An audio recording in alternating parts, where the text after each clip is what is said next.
Hey Rob, how you doing? Good, good, good. How are you? Awesome. I'm very well, thank you. For those of you who don't know me, I'm John Mills. I am the co-owner of the Fitness Junction and Jam Training with my lovely wife Jana. Jana Flory Mills, my now wife. She was Jana Matthews. I always call her Jana Matthews still. And Rob Green is a good friend of ours, our realtor. I've brought him on today. This is called Talk Tuesdays. We'll be presenting something every Tuesday to try and help our community. Robert, tell me a little bit about what you do. I obviously know what you do, but tell our viewers a little bit about what you do. Yeah, so I run a small real estate team here in Guelph. So I've been doing this about 15 years locally in Guelph in the surrounding area. But like everyone else, this is a different time. We are considered an essential service.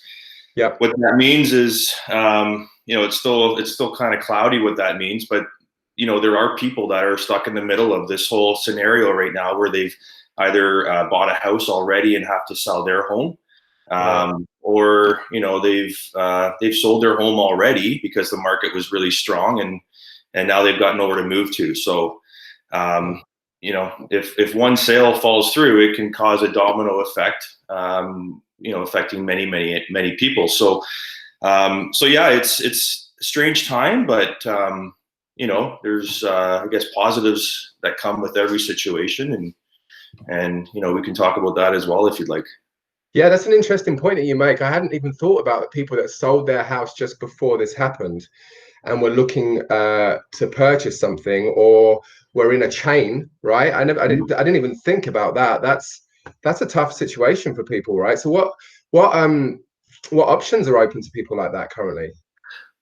Well, it's certainly not business as usual, but I got a phone call on one of our listings yesterday, and we're doing a lot of screening, so we're not letting just anyone through the house. Certainly no open houses. Right. If a property is tenanted, we don't show those. Right. For example, I had a call yesterday on one of my listings, and getting into the conversation with the other agent, asked them what kind of closing date they wanted. They were currently in an Airbnb, have already sold their house. They need something like yesterday.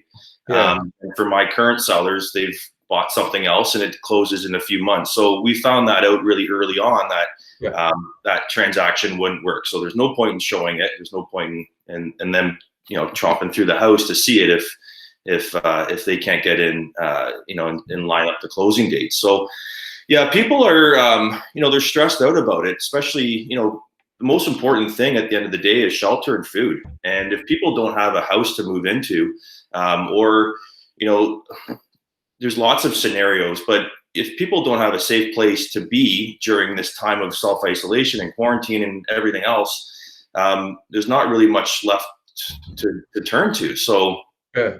it's a different time. It's a different time for sure. Yeah. So I suppose people are relying on family members to maybe look after them while they're trying to find that house or wait for the market to pick up, or friends. But again, as you say, there's the complication where we're meant to be self-isolating, so we're not meant to be going around to people's houses, right? So yeah, difficult times for sure. I hadn't thought about that. In terms of the market though, and tell me if I'm wrong, I was doing a lot of reading before, and obviously we were looking at maybe buying another property. You've been so great with us, right? I think I had a conversation with you not only about 6 weeks ago about maybe we were thinking about looking at least, but we heard that the market was going to get hot for sellers, right? Especially this spring, this summer. How do you feel about this situation impacting the market? How, obviously it's changed the way you're doing business. Are you still doing virtual tours? Like, how's that working?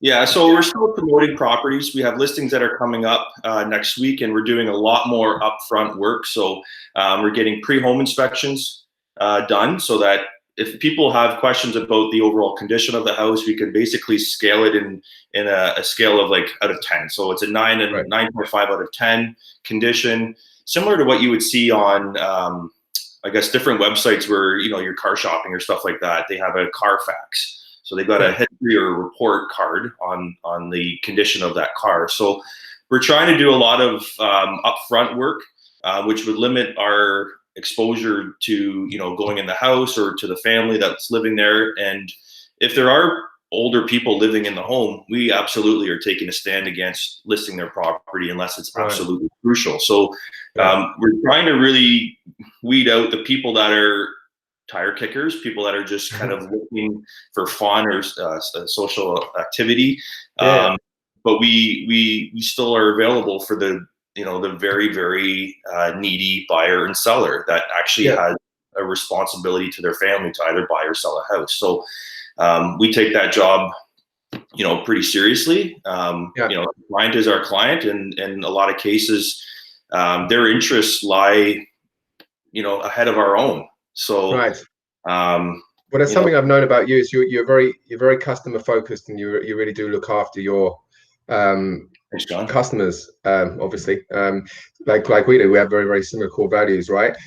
So I suppose what I'm hearing is that people can do a lot of. I was just thinking they're at home a lot. So as long as they've got paint, or they can do the stuff around the house themselves. Sure. To be honest, a lot of people could be learning some trades right now, like literally like adding value to their house, making sure it's got a fresh lick of paint, making sure that the inside is perfect, even the outside to a certain extent, right? If they're working on their own. So what I'm hearing is that they still can prepare the house ready for when the market gets a little bit more, when it picks up again, right? Yeah. Awesome. So those are all really good points. In fact, I've been doing that around the house as well, getting the gardens kind of spruced up, and was laying tile in our mudroom the other day, and these are all things that we never thought we had time in the day to do, and it's more so than just house focused. It's now sitting down with the kids and doing their homework with them. We're doing homeschooling, so they're still getting assignments from school. So, to sit down and spend a good part of the morning with my 3 kids, 2 of which are in school, I never had an opportunity to do that. So, it's not all negative. It will be very tough for the next little while, especially with families with limited income, or if they've lost their jobs. But at least in our situation, we're slowing down and enjoying the time that we can spend to do things around the house, spend time with the kids.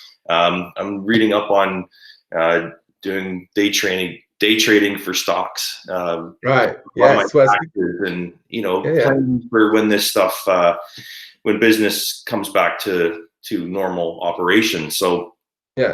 There's also opportunities in the market. I think the stock market's a bit of a yo-yo right now, but we've seen huge declines in the prices of some of these stocks. So it could be a once in a lifetime opportunity for someone that has a bit of equity or cash sitting around, that they can dive into the market and in 2 to 5 years see a huge return that we've never seen in our lifetime. So there's opportunities. Yes, it's going to be tough. It is tough. But we can try to make light of, take the best out of the situation we're given. So, well, I think what I'm hearing is like, and I feel the same. It's like it's an opportunity for us to spend time with family, friends. Obviously, you're with your family, which is, you're lucky, I suppose. Some people can't see all of their family members. We've got family members here that are literally locked in their own homes because they're high risk. But it's an opportunity to talk online. Like I've spoken to most of my best friends already, like twice since we've gone in lockdown.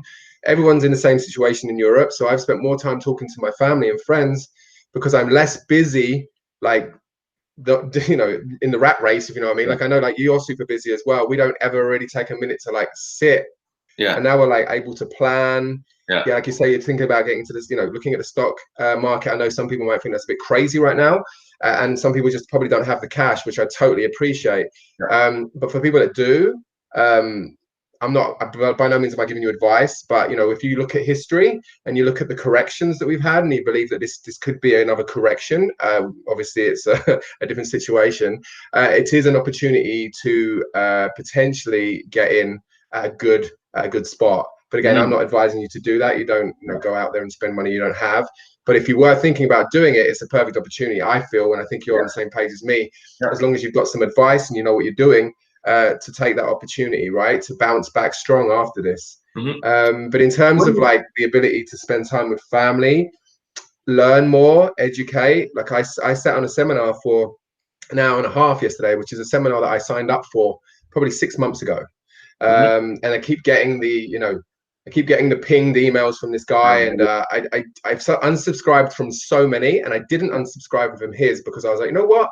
Like, this is something I really wanted to listen to. So I actually spent an hour and a half of my time, which I couldn't even imagine doing in the middle of the day, and did the seminar, took notes, and I see it as a valuable addition to our business long term.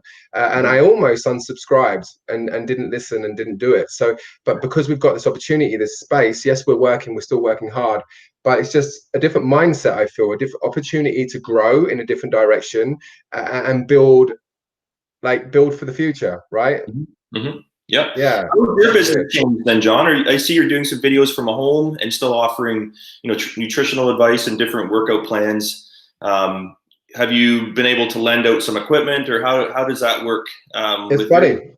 Yeah, it's funny you say that. All of the above, actually. We're lucky to have a very supportive community, and as soon as this happened, I think we were one of the first people to close our doors because we felt a responsibility for our community and for just for everybody as a whole, right?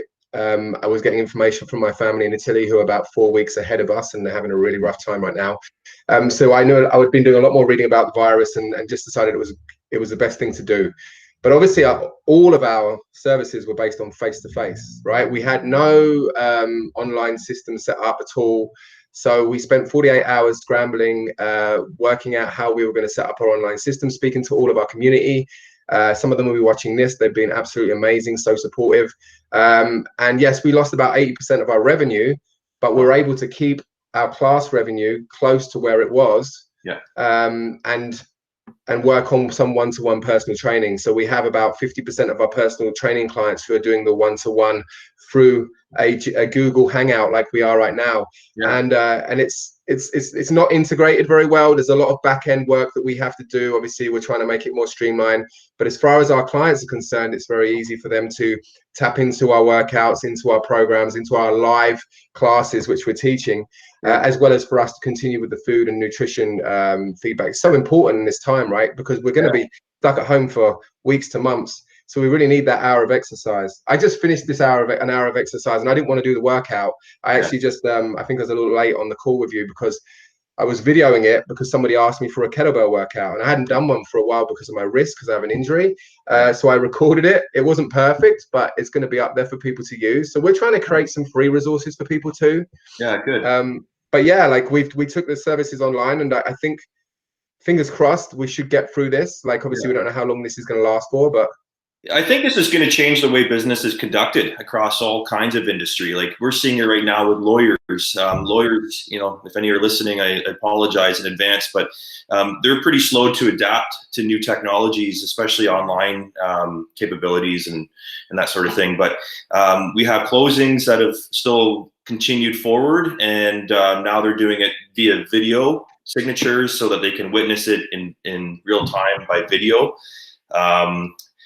Leaving lock boxes for keys to be picked up outside of the property or outside of their law firm. That seems to be working. Even our own industry, like, doing Zoom conference calls and Zoom listing presentations. So it's eliminating that, the belly to belly experience, which I don't necessarily like as much, but, it's becoming more of a virtual experience. And also with, doing video of homes, I was talking about it earlier with, do a pre-home inspection and also a video walkthrough. So no longer is it just photos, at least what we're putting through. We're doing, high resolution, good quality video walkthroughs and aerial photography so that people literally don't have to leave their home and go through this property. So when it comes time for them to place an offer, it's looking like that will still take place, but it would be conditional then on viewing within like 10 days. So an offer, for example, would come in on the property based on the photos, the video, the pre-home inspection. And then following that, 10 days, they would have a period of time to go in, view the property, make sure that it doesn't smell bad, that it looks the way it does in the video and it feels the way they had hoped. And that just eliminates all the contact. So we're not promoting this. We're not trying to push out new listings that are unnecessary, but for the clients that are kind of stuck in the middle of this issue, that is what we are trying to do to still facilitate their needs. So you know, we are taking a very strict approach to people that are asking us to, you know, buy a vacation property or something like that. That's a non-essential purchase, or, you know, that want to go, you know, on the weekend to view 4 or 5 different properties, and you just know that they're not really that serious, and it's not at that serious point of their time or in their life. So yeah, things are changing definitely. You know, like going online. I guess I have a question for you. So you are a business owner. You pay you know, lease. You have a leased building. Has your landlord reached out to you about this situation and offered any kind of deferral of payment or rent payment? Very good question. So I have 2 landlords, or one landlady, one landlord, I suppose, or landman, if we're being politically correct. I don't know. It's so confusing nowadays. Yeah. So our landlady at 275 at a new spot, I called her straight away when I knew that we were going to have to close, because that's a huge like it's a huge rent there, right, compared to what we used to be paying. So it's a huge overhead, and she's been kind enough to pause our payment for April at least, and continue to talk about May if we're into May. At the other location, sorry, got my tongue tied there. Still negotiating, not as easy to get a pause. Yeah, it's more like a deferral, which means that we're going to have to pay it at some point in the future. So I'm hoping that the government is going to come out with some concrete initiatives for small business owners, because I know that we've been watching, and there are lots of nice words and lots of like sort of promises, you know, like, but there's no link for an application and no direct information on exactly what they're going to offer us. So I think once that happens, I'm going to be in a better position to negotiate with that landlord, because I'm going to know what breaks he's getting. So he should be passing them on to me, and vice versa. In our freelance studio, I want to be able to pass that on to the freelancers that rent from me. But currently I can't do that if I'm not getting a break from the rent there myself, because I also have other overheads to cover. I've got staff that I've kept on. I know a lot of people have had to lay off their staff. We've kept on 2 of our staff members, and we're doing our best to give them work. So, I mean, I know that long term, that might be a decision that we have to change. Hopefully not, you know, fingers crossed that we can keep growing our online following, and, you know, offer people services at what a level they can afford. And I think that's something else that we're offering, is that if someone says they can't afford the $119 for the unlimited, which is what we're offering, unlimited classes, live classes, then we'll find a way to work it out for you. You know, even if you pay us later, or we give you a heavy discount. I mean, we just want to help people stay active and motivated, right? And I think what you were touching on is the ability to adapt. Imagine if this had happened 10, 15 years ago with the internet bot. Yeah, it would have been tough, right? Working from home wasn't an option because internet, you know, wasn't available, wasn't readily available.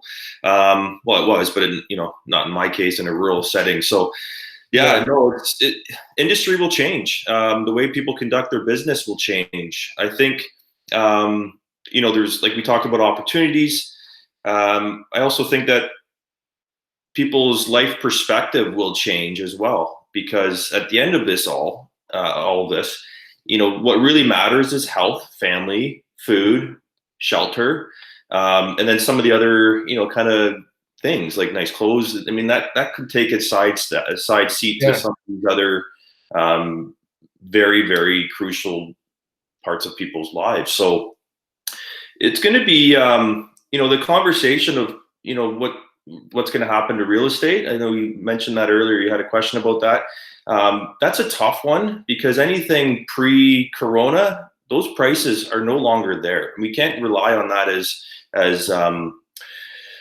you know, an accurate appraisal of what the market conditions will be post-corona, right? I don't see them being that tied together until we find out where the economy is going, and if people have jobs to go back to, and if you know, the healthcare system bounces back. You know, there's a lot of variables.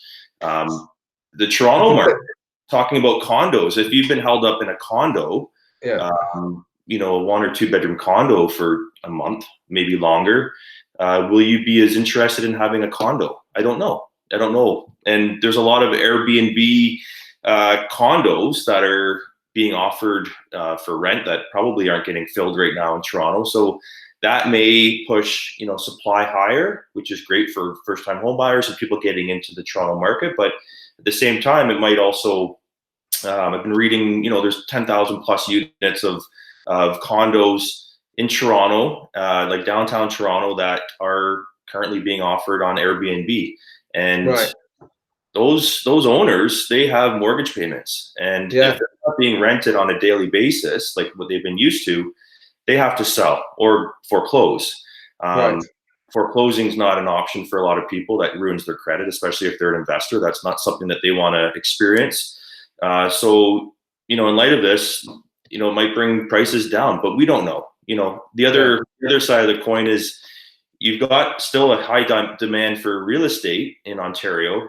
Every market's different, but I'll focus more on Southern Ontario, where there's not enough housing. So, this delay in transactions might cause a huge shift in new sales coming, months ahead when things go back to normal. People may be eagerly trying to buy a house, eagerly trying to buy a condo. So we don't know at the present time what's going to happen. And it all depends on, how long this lasts, how long this lockdown is in place. So it's a delicate balance, right? Yeah. It's a delicate balance. And I think what you're saying is like people's mindsets, and I think our mindsets as we go through this are changing. What's important to us. I think you touched on that before you started talking about the real estate, and I'll come back to the real estate. Is that like what really is important? Like there's a lot of us that get pulled into like buying things, having things. Don't get me wrong, like we all like nice things.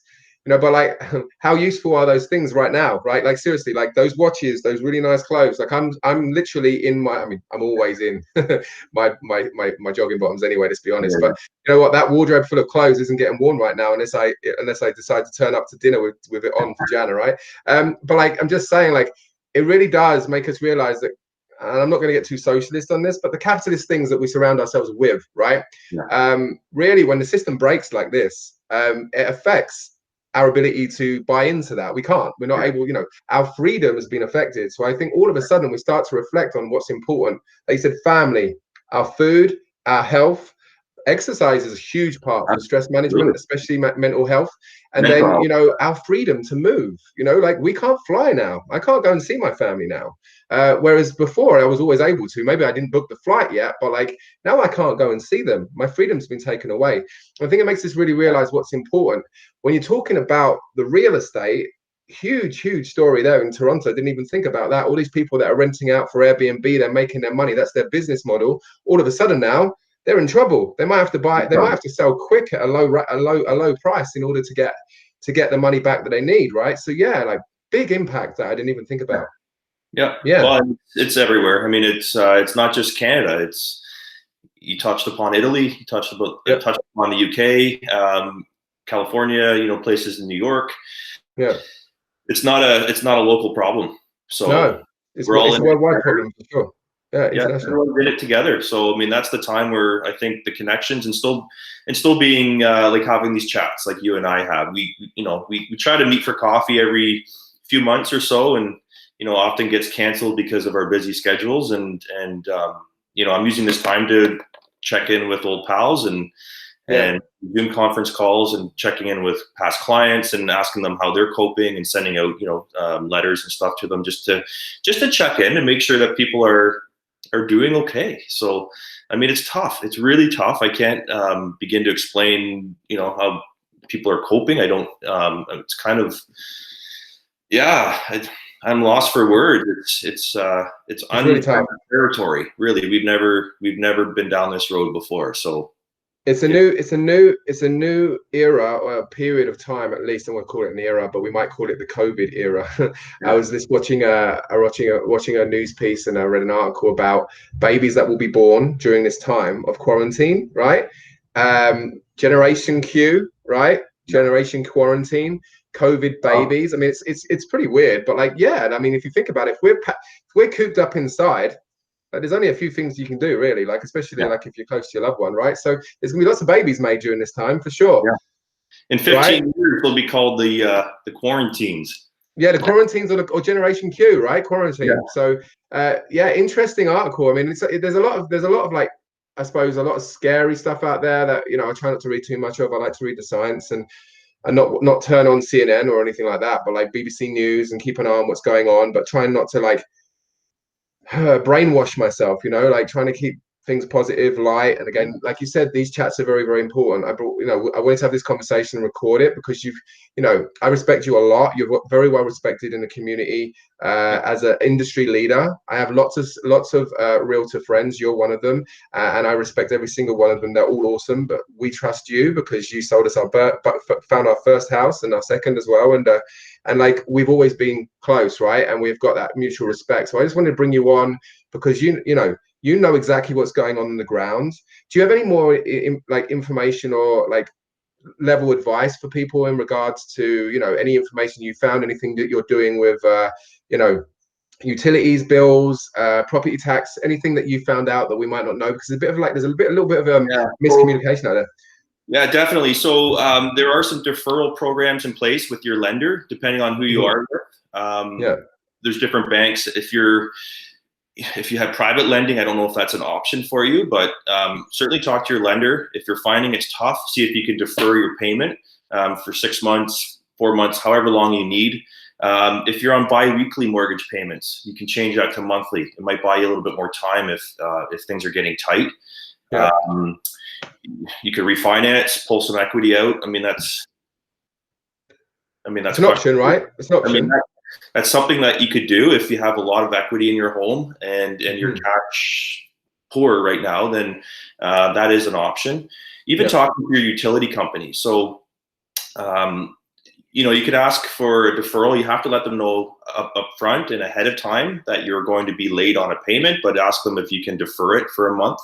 If you've got a really expensive TV package, there's things that you can do to lower your monthly expenses that way. Maybe drop it down a tier to a different level so that you're not paying for all the sports. I mean, who's watching sports? There are none. So true. Sports channel at the moment.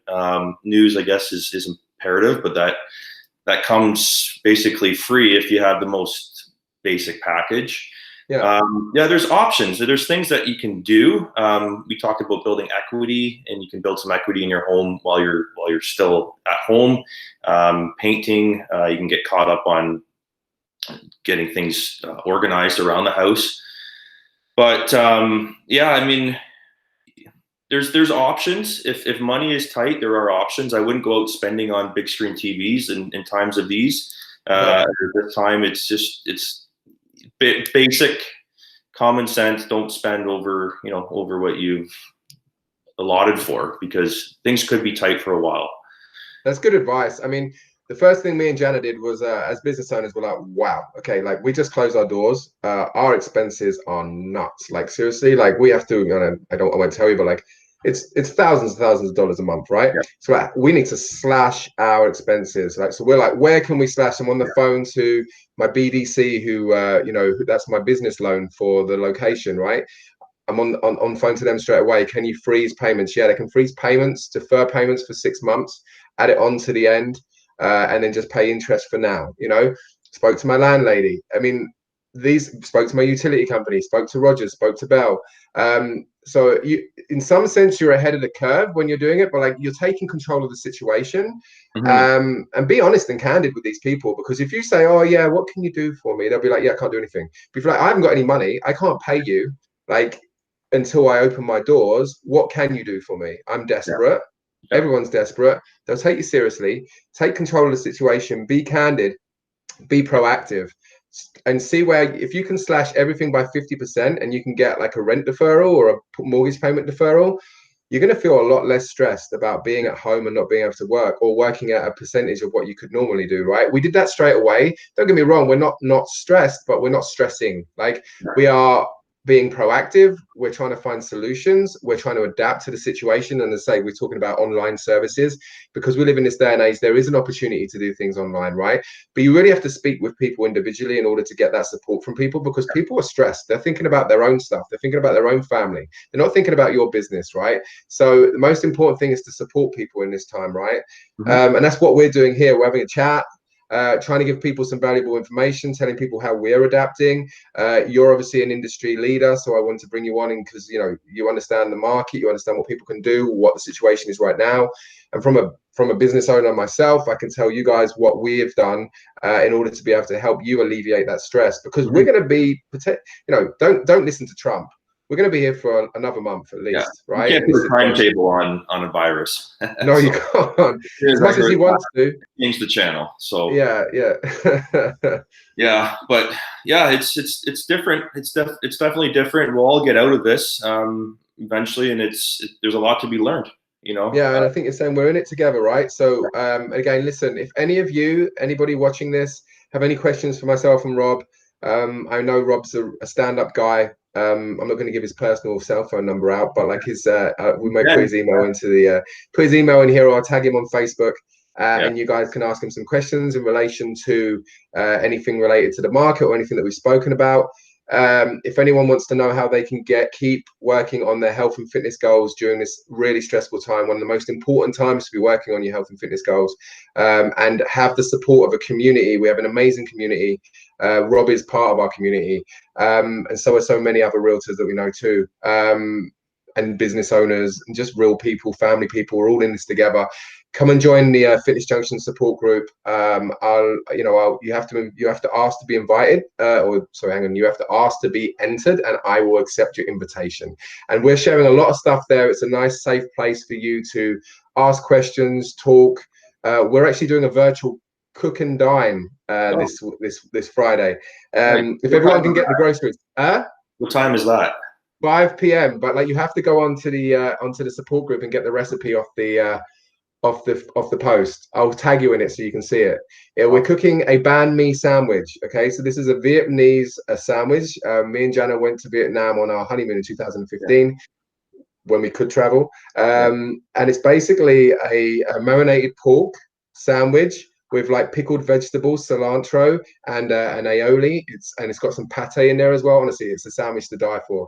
It was the best sandwich we've ever had when we were in Vietnam, and we tried to emulate it. We have it as a recipe on JM Fit Food. We've shared it in the support group. Go out and get the groceries between now and Friday, so you've got them. And then we're going to start to cook. We've never done it before. We've never videoed ourselves in our very, very small kitchen. It's a pikey kitchen, very pikey. We've always talked about wanting to do a new kitchen before we did videos, but whatever, it's real life. And then people are going to cook with us, and then we're going to eat, have a glass of wine, and do a virtual dinner with whoever wants to join us. So if you guys want to join us, feel free. Cool. Sounds good. Yeah. Well, thanks for your time, John. Appreciate you having me on. Thank you for your time. Yeah. And it's great to see you again. We'll connect again. Appreciate all the information you shared with us. Hope you and the family, Heidi, are well. Keep in touch. Yeah, you too. Stay safe. See you, Rob. Take care. Bye. Bye.